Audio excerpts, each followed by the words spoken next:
Welcome to our exploration of the Great Wall of China, a marvel of human ingenuity that stretches over 13,000 miles. Join us as we uncover the fascinating history of how this ancient wall was built to protect and unite civilizations. Early foundations.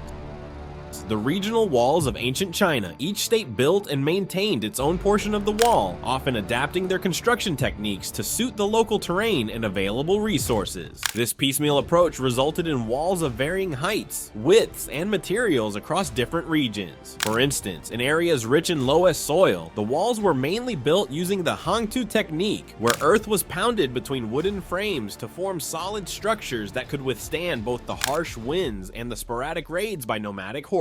These early fortifications served more than just a military purpose. They also demarcated boundaries between rival states, helping to control trade and migration. As these states vied for power, their walls became symbols of sovereignty and strength, central to their strategy of defense and territorial integrity. Over time, the concept of a unified defense line became a strategic necessity, setting the stage for the eventual consolidation of these walls into the singular Great Wall under the ambitious vision of Qin Shi Huang after his unification of China in 221 BC. Unifying vision of Emperor Qin Shi Huang. The turning point in the history of the Great Wall came with the ascension of Qin Shi Huang, the first emperor of a unified China, in 221 BC. After consolidating his power and forging a centralized empire, Qin Shi Huang embarked on a grandiose project to connect and extend the existing fragmented walls into a unified line of defense.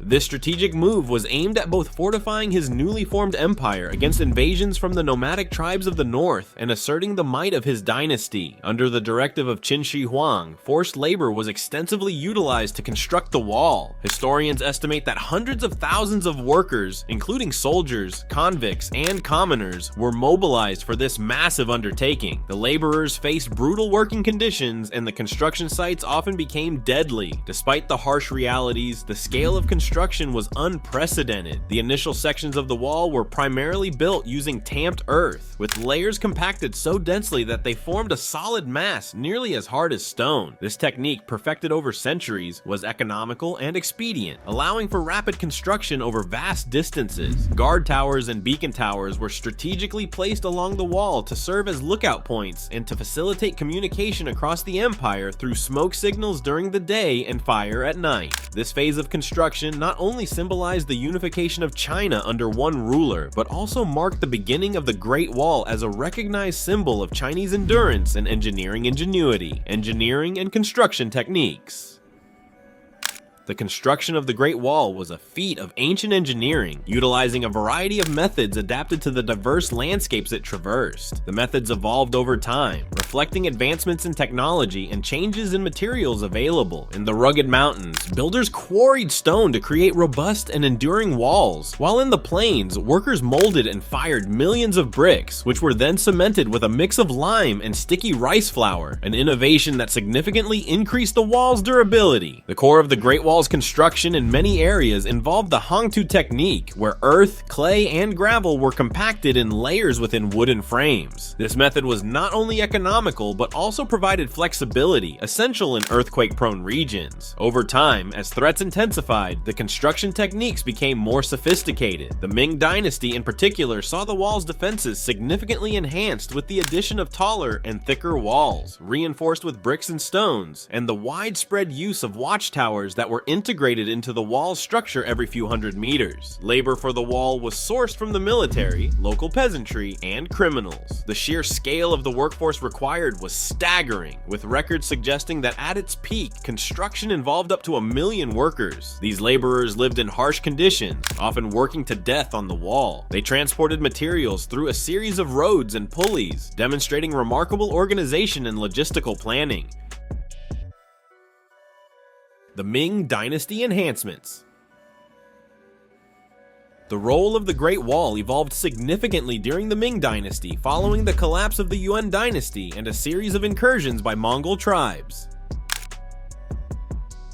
Recognizing the strategic importance of a fortified northern border, the Ming emperors undertook extensive rebuilding and fortification projects from the late 14th through the 17th centuries. This era marked the most ambitious phase of construction, producing the sections of the wall most familiar to us today. Ming builders discarded the earlier reliance primarily on tamped earth, instead opting for bricks and stones that were more durable against the harsh weather conditions and potential invasions. These materials were often transported from far away, involving complex logistical operations. Skilled workers crafted the bricks with precision, ensuring that each fit perfectly for maximum stability and longevity. The Ming enhancements included not only physical barriers, but also sophisticated defense mechanisms. The wall was equipped with watchtowers at regular intervals that served multiple functions. They housed garrisons, stored weapons and provisions, and acted as beacons for communication. Using smoke signals during the day and fire at night, messages could be relayed along the wall with astonishing speed, alerting defenses to mobilize against threats. Moreover, the Ming dynasty introduced a more robust administrative system to maintain the wall. Soldiers, civil servants, and local villagers were organized into a well-structured defense force with the responsibility of guarding and maintaining specific sections of the wall. This system ensured that any damage was quickly repaired and that the defenses were manned at all times, creating a formidable barrier that would protect China from northern invasions for centuries. The wall today,